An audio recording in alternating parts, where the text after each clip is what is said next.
So a change when it comes to managing the water at the Hinckley Water Treatment Plant. You guys are outsourcing this now. We are. We've hired a contract management company, SUEZ North America. They will essentially what we've done is we've hired a new supervisor to run the plant, but instead of one individual, it's the whole company. Okay. And so they will be providing a new plant manager. The same staff that's been there all these years will still be there. They're now SUEZ employees. Okay. So we have a lot of familiar faces and experienced people up there that have been doing a great job. They'll continue to do a great job, and they'll be now supervised and backed up by an international engineering firm. So this is the facility, for those who don't know, provides service. This is in Prospect, right? Yes. Providing service to about 126,000 people, Utica, neighboring towns in Oneida and Herkimer counties. 32 million gallons per day come out of Hinckley. Well, that's the plant capacity. Got the it. actual flow and demand from the system is somewhere between 18 and 19 million gallons a day on average. Right. In the wintertime, if there's breaks, that might go a little bit higher.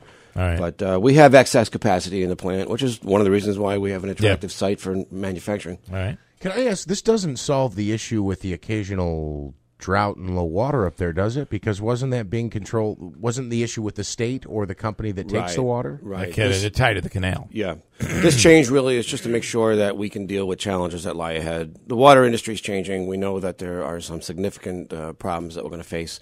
One is recruitment and retention of qualified and licensed operators. Right now, the industry is predicting that in the next 5 to 10 years, up to 50% of licensed operators will be retiring. Wow. And recruitment's very difficult in this area. And a company like SUEZ, with enormous resources, can pull from all over the country. And that's going to be a real load off our mind. It's going to be, their problem as people leave our plant. How does this, the new agreement, we're told, is $16 million. Mm-hmm. So how do we pay for that? Is there a net savings at the end of the day, or is it going to cost us? Well, it's $16 million over 5 years. Okay. And so it's roughly $3 million a year, a little change. And that's about what we're spending right now to do it in-house. Okay. So it's a break-even scenario for us. There's no rate increase associated with this. However, there is a potential that we could save money, because what SUEZ will be doing is a lot of research and experimentation on different kinds of treatment processes. All right. If they could figure out ways to use less chemicals and bring those costs down, we get to share in those savings. So it's possible that those costs could go down. Okay. But we're going to get a lot of research out of it and not really have to pay more for it. And the other question is it important? Does it have anything to do with water being provided to for potential potential Marcy location? And certainly we want to make sure that we're maintaining the highest quality of water that we can. We have excellent water now. We're going to continue to have excellent water. But as far as the nano center goes, that's a great point, Bill, because if we are fortunate enough to have a large-scale build-out up there, and I think it's a matter of when, not if, I firmly believe that, there's a potential that if more than one company comes, we could have to expand that treatment plant and increase the capacity of the plant itself.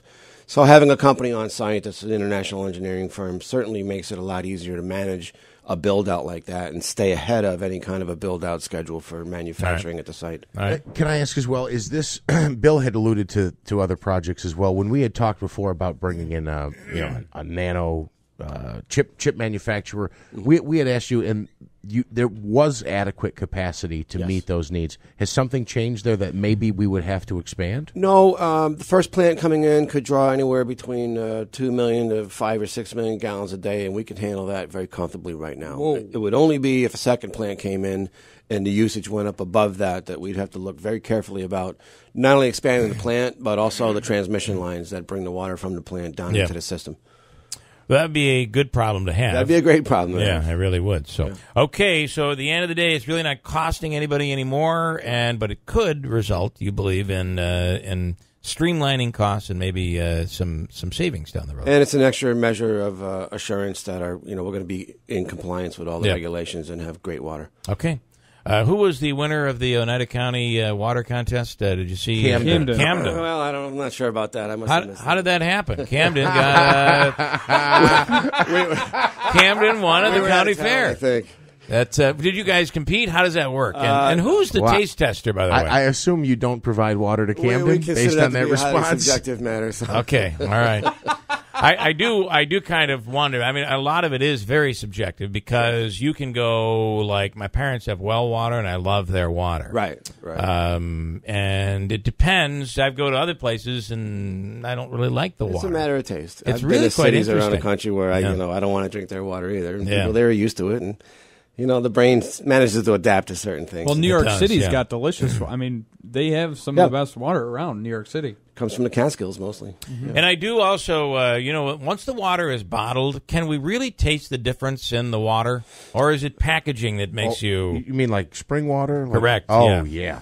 There's You some can- differences. yeah. You Well, can let me- taste the difference in bottled water. Then what?